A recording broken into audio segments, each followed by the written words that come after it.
स्वागत है आपका। मैं हूं आपके साथ अनुज श्रीवास्तव। बुलेटिन की शुरुआत करते हैं। सपा डेलीगेशन पहुंचा निर्वाचन आयोग। राज्य निर्वाचन आयोग से मिला सपा डेलीगेशन।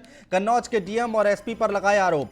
वोट न डालने देने का लगाया आरोप। कन्नौज के 17 सदस्य पहुंचे निर्वाचन आयोग। उदयवीर सिंह के नेतृत्व में पहुंचा डेलीगेशन। तो ये बड़ी खबर हम आपको बता रहे हैं। अहम खबर है, सपा डेलीगेशन पहुंचा निर्वाचन आयोग। राज्य निर्वाचन आयुक्त से मिला सपा डेलीगेशन। कन्नौज के डीएम और एसपी पर आरोप लगाए गए हैं। क्या कुछ आरोप है वो हम आपको बता रहे हैं। वोट न डाल देने के आरोप लगाए हैं। कन्नौज के 17 सदस्य पहुंचे हैं निर्वाचन आयोग। उदयवीर सिंह के नेतृत्व में पहुंचा डेलीगेशन। बड़ी खबर है, अहम खबर हम आपको लगातार बता रहे हैं। सपा का डेलीगेशन मुलाकात करने के लिए पहुंचा और निर्वाचन आयोग पहुंचा। राज्य निर्वाचन आयुक्त से मुलाकात की है सपा डेलीगेशन ने और कन्नौज के डीएम और एसपी पर आरोप लगाए हैं। वोट न डालने देने का आरोप लगाया गया है। कन्नौज के 17 सदस्य पहुंचे निर्वाचन आयोग। उदयवीर सिंह के नेतृत्व में पहुंचा डेलीगेशन।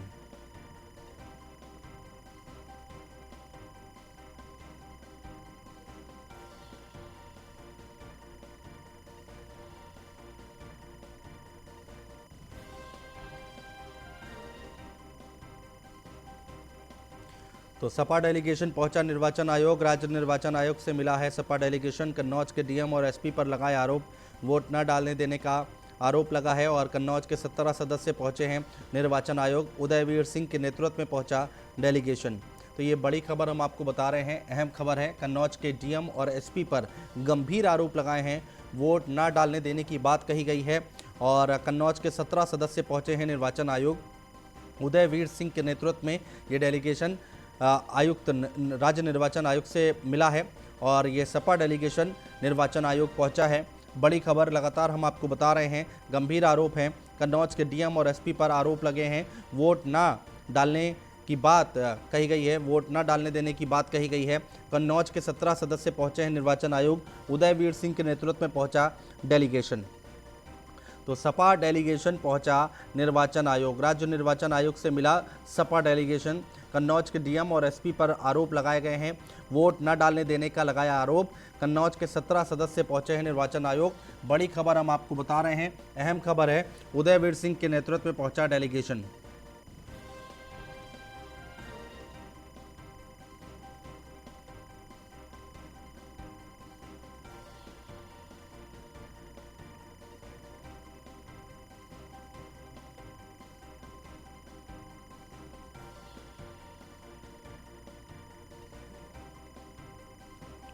तो सपा डेलीगेशन पहुंचा निर्वाचन आयोग। राज्य निर्वाचन आयोग से मिला सपा डेलीगेशन।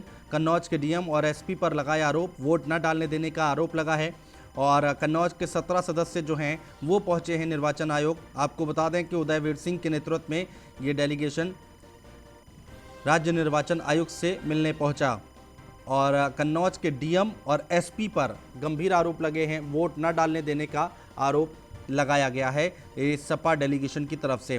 तो बड़ी खबर है। नगमा शेख हमारी संवाददाता हमारे साथ जुड़ चुकी हैं ज्यादा जानकारी के साथ। नगमा, एक बार तफसील से बताइए क्या कुछ कहना है समाजवादी पार्टी के लोगों का।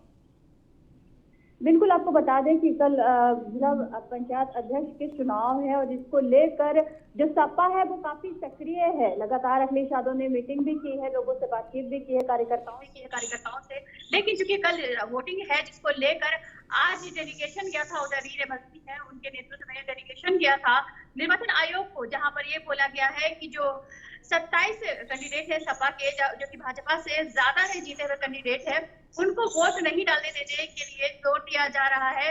जो कन्नौज के डीएम है, एसपी है, वो प्रेशर बना रहे हैं कि वोट ना दिया जाए, जिसकी शिकायत को लेकर आज निर्वाचन आयोग सपा का डेलीगेशन गया था, जिसमें शिकायत की गई है ताकि कल जो भी चुनाव हो वो निष्पक्ष तरीके से हो सके। नगमा शेख, बहुत शुक्रिया तमाम जानकारी हम तक पहुंचाने के लिए, तमाम बातचीत करने के लिए। तो सपा डेलीगेशन की तरफ से ये गंभीर आरोप लगाए हैं कि वोट न डालने की बात कही गई है, वोट न डालने देने की बात कही गई है। कन्नौज के डीएम और एसपी पर ये गंभीर आरोप लग रहे हैं।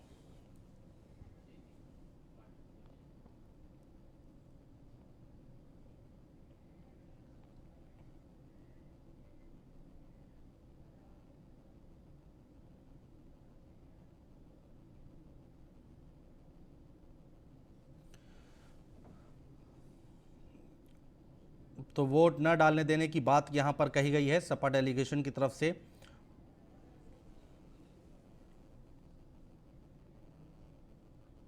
और एनआईए को मिली कफील और सलीम की ट्रांजिट रिमांड। 5 दिन की ट्रांजिट रिमांड पर दिल्ली रवाना हुई है एनआईए की टीम। दरभंगा ब्लास्ट में संदिग्ध हैं कफील और सलीम। पाकिस्तानी आतंकी इकबाल काना से जुड़े होने की भी संकेत मिल रहे हैं। तो ये बड़ी खबर हम आपको बता रहे हैं, इस वक्त की अहम खबर है। एनआईए को मिली है कफील और सलीम की ट्रांजिट रिमांड। 5 दिन की ट्रांजिट रिमांड पर दिल्ली रवाना हुई है एनआईए की टीम। दरभंगा ब्लास्ट में संदिग्ध है कफील और सलीम। बड़ी खबर हम आपको बता रहे हैं, पाकिस्तानी आतंकी इकबाल काना से जुड़े होने की भी संकेत मिले हैं। तो एनआईए को मिली है कफील और सलीम की ट्रांजिट रिमांड। 5 दिन की ट्रांजिट रिमांड पर दिल्ली रवाना हुई है एनआईए की टीम। दरभंगा ब्लास्ट में संदिग्ध हैं कफील और सलीम। पाकिस्तानी आतंकी इकबाल काना से जुड़े होने के संकेत मिल रहे हैं। तो ये बड़ी खबर हम आपको बता रहे हैं, अहम खबर है। एनआईए की टीम को, जो टीम है वो कफील और सलीम की ट्रांजिट रिमांड मिल गई है और 5 दिन की ट्रांजिट रिमांड पर दिल्ली रवाना हुई है एनआईए की टीम। दरभंगा ब्लास्ट में संदिग्ध हैं कफील और सलीम। इसके साथ ही साथ जो अहम जानकारी मिल पा रही है, पाकिस्तानी आतंकी इकबाल काना से जुड़े होने के भी संकेत मिल रहे हैं। तो ऐसी बातें निकलकर सामने आ रही हैं। बड़ी खबर हम आपको बता रहे हैं, अहम खबर है। एनआईए को मिली है कफील और सलीम की ट्रांजिट रिमांड। 5 दिन की ट्रांजिट रिमांड पर दिल्ली रवाना हुई है एनआईए की टीम। दरभंगा ब्लास्ट में संदिग्ध हैं कफील और सलीम। पाकिस्तानी आतंकी इकबाल काना से जुड़े होने के संकेत भी मिले हैं।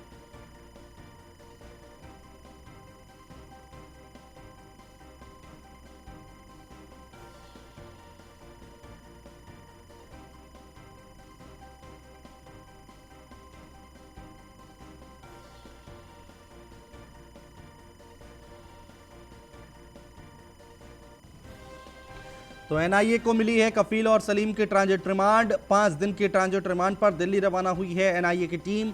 दरभंगा ब्लास्ट में संदिग्ध हैं कफील और सलीम। पाकिस्तानी आतंकी इकबाल काना से जुड़े होने के भी संकेत मिले हैं।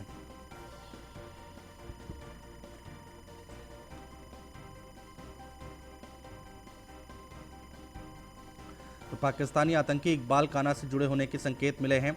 दरभंगा ब्लास्ट में संदिग्ध हैं कफील और सलीम। 5 दिन की ट्रांजिट रिमांड पर दिल्ली रवाना हुई है एनआईए की टीम। एनआईए को मिली कफील और सलीम की ट्रांजिट रिमांड। ये बड़ी खबर हम आपको बता रहे हैं, अहम खबर है।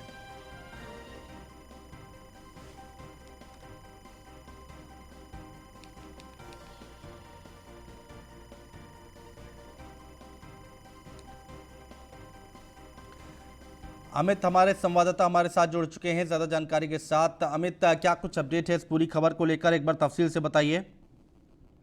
जी बिल्कुल, आपको बता दूं कि एनआईए की टीम शामली पहुंची थी आज। दोनों आरोपियों को, कफील और सलीम को साथ लेकर के शामली किराने आई थी। किराने से उनको 5 दिन की ट्रांजिट रिमांड पर लेकर के वापसी गई है। जानकारी दी जा रही है कि इनको दरभंगा लेकर जाया जाएगा। जी, कुछ अंदर खाने से खबर निकल कर आ रही है, कहा यह भी जा रहा है कि पाकिस्तानी आतंकी इकबाल काना से भी तार जुड़े हो सकते हैं, ऐसी भी बात निकल कर आई है क्या? जी जी सर, जी। बहुत शुक्रिया अमित, तमाम जानकारी हम तक पहुंचाने के लिए।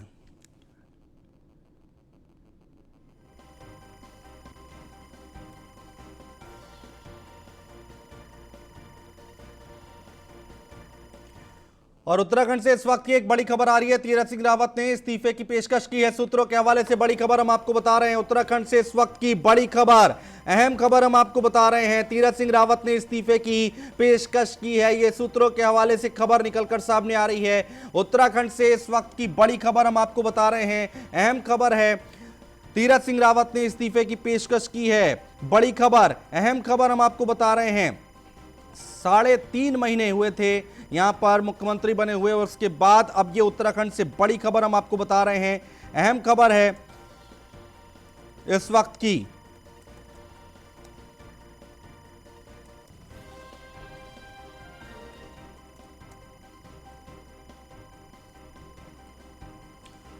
सुदीप जैन हमारे संवाददाता हमारे साथ जुड़ चुके हैं ज्यादा जानकारी के साथ। सुदीप, एक बार तफसील से बताइए पूरी जानकारी, आखिर चल क्या रहा है?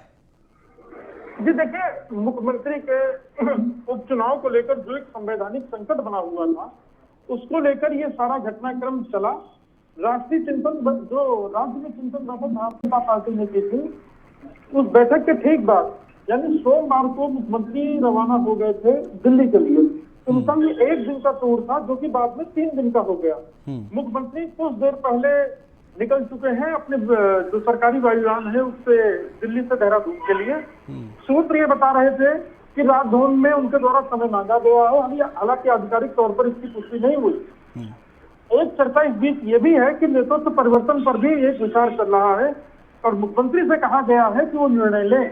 हालांकि निर्णय क्या होगा ये अभी तक स्पष्ट नहीं है, लेकिन उत्तराखंड की राजनीति में एक बार फिर बड़ा फेरबदल दिख सकता है, ऐसा कि सूत्र बता रहे हैं।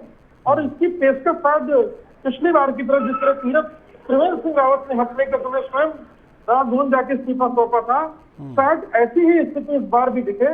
हालांकि आधिकारिक पुष्टि का भी हमें इंतजार है। किसी भी स्तर से ना तो राजभवन न ही मुख्यमंत्री कार्यालय से ऐसी भी तक कोई जानकारी मिल पाई है। हाँ, सूत्र ये जरूर इशारा कर रहे हैं कि अगले 24 घंटे बेहद अहम होंगे, जिसमें कुछ महत्वपूर्ण निर्णय देखने सुनने को मिल सकता है।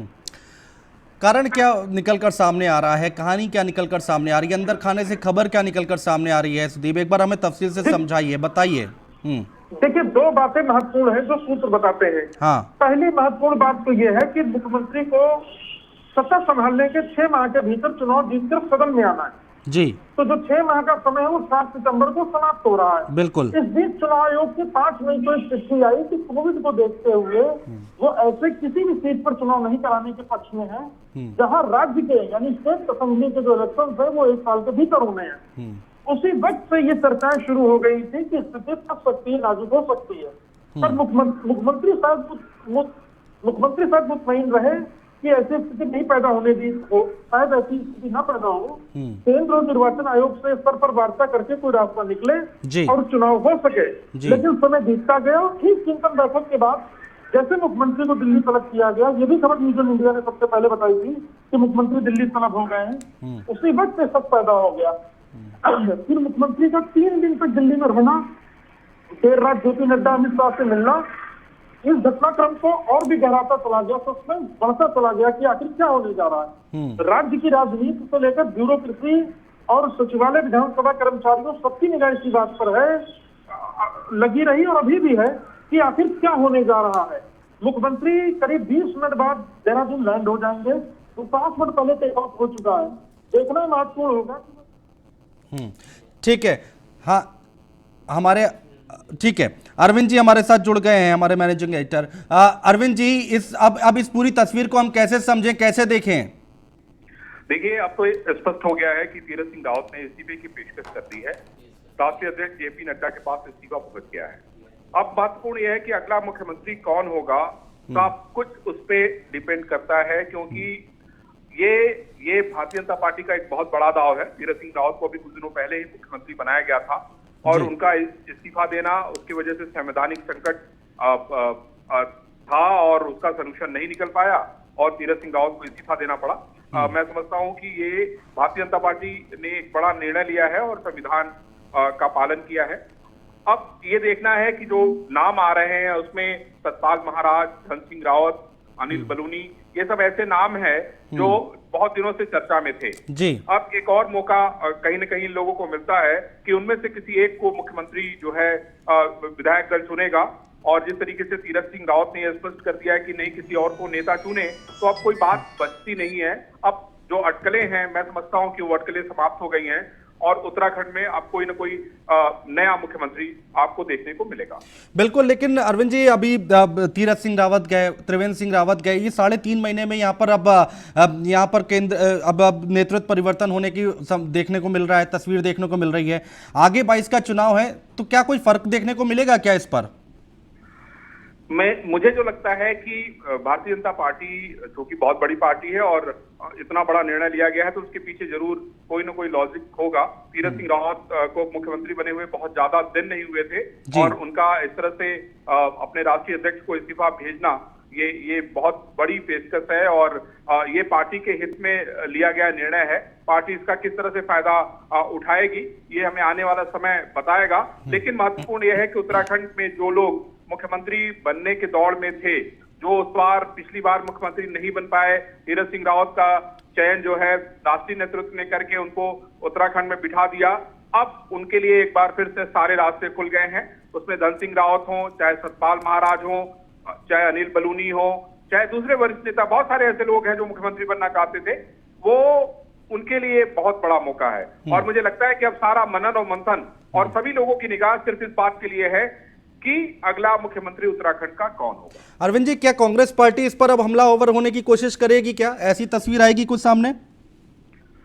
निश्चित रूप से अगर जिस तरह से संवैधानिक संकट ये आया है और जो भी वरिष्ठ लोग थे जिन्होंने ये चयन किया था, अगर उन्होंने इस बात का ध्यान नहीं रखा कि ये इतनी बड़ी समस्या हो सकती है, क्योंकि मुझे याद है कि जिस समय ये बड़ा निर्णय लिया गया था, बहुत जल्दी में ये निर्णय हुआ था। तीरथ सिंह रावत का जो निर्णय लिया गया था वो बहुत जल्दी में हुआ था और मुझे ये लगता है कि इस बारे में भी केंद्रीय नेतृत्व ने बहुत सोच और विचार अब करेंगे, क्योंकि ये एक बड़ा संकट है और बहुत ज्यादा दिन नहीं हुआ था तीरथ सिंह रावत को मुख्यमंत्री बने हुए। अरविंद जी, आपको लगता है क्या कि अब जो नया चेहरा सामने आएगा उसको लेकर दिल्ली में मंथन शुरू होगा? जाहिर सी बात है, लेकिन चुनौतियां कम नहीं है, थोड़ी दिक्कतें हो सकती हैं क्या? क्योंकि बैलेंस करना पड़ेगा सारी चीजें। निश्चित रूप से अब जो भी निर्णय होगा, क्योंकि चुनाव बहुत दूर नहीं है, चुनाव बेहद अहम है और भारतीय जनता पार्टी चाहेगी कि हर हाल में वो चुनाव जीते।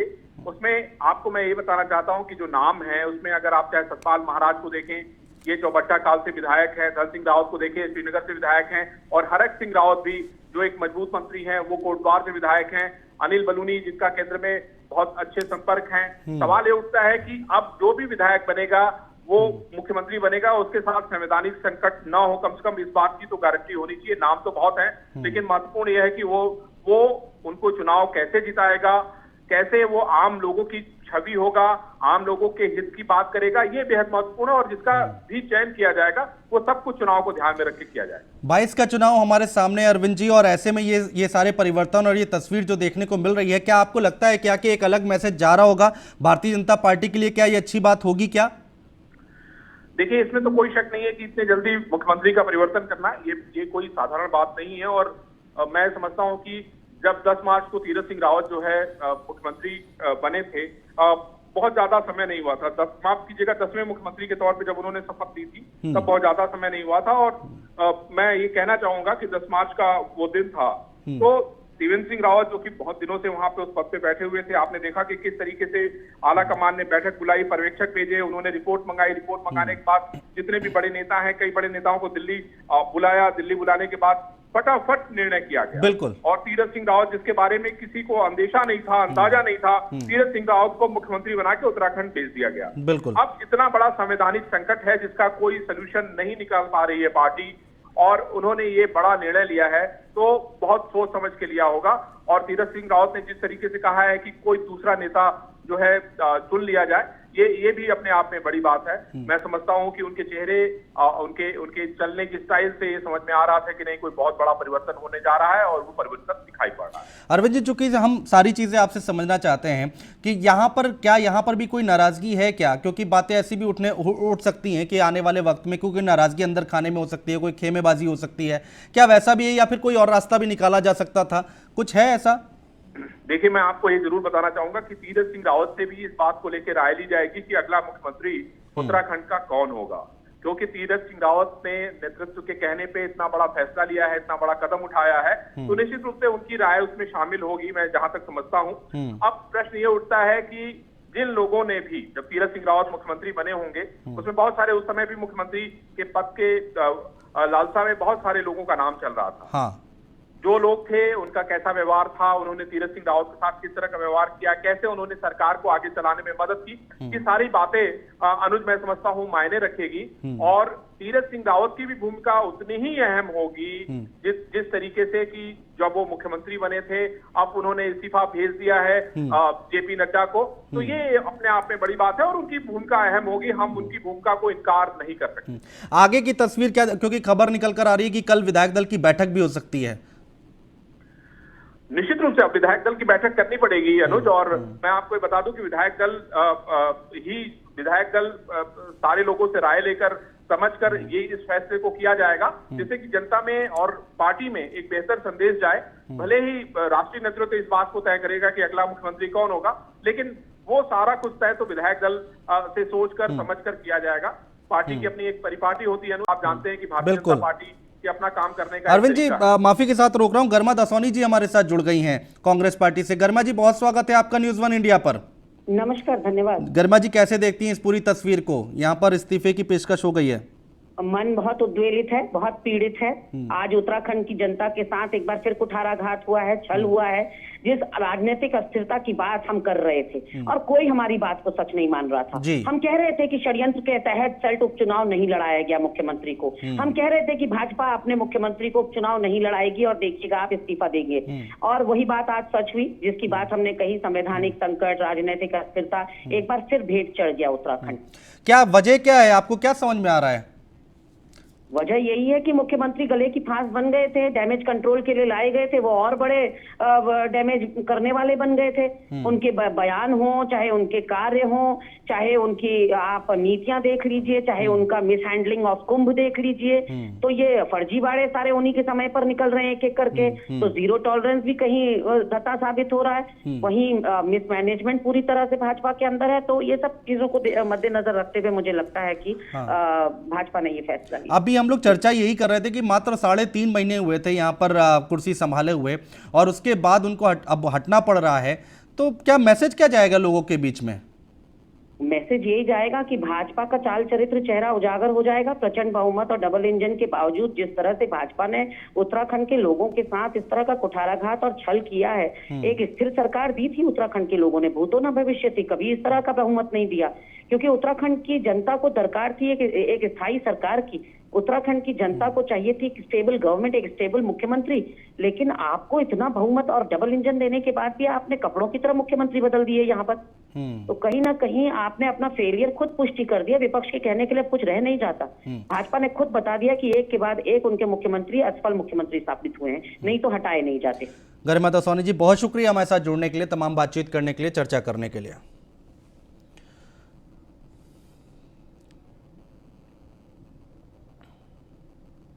और यहाँ पर रुक रहे हैं, एक छोटे से ब्रेक के लिए, तुरंत लौट रहे हैं, कहीं मत जाइएगा।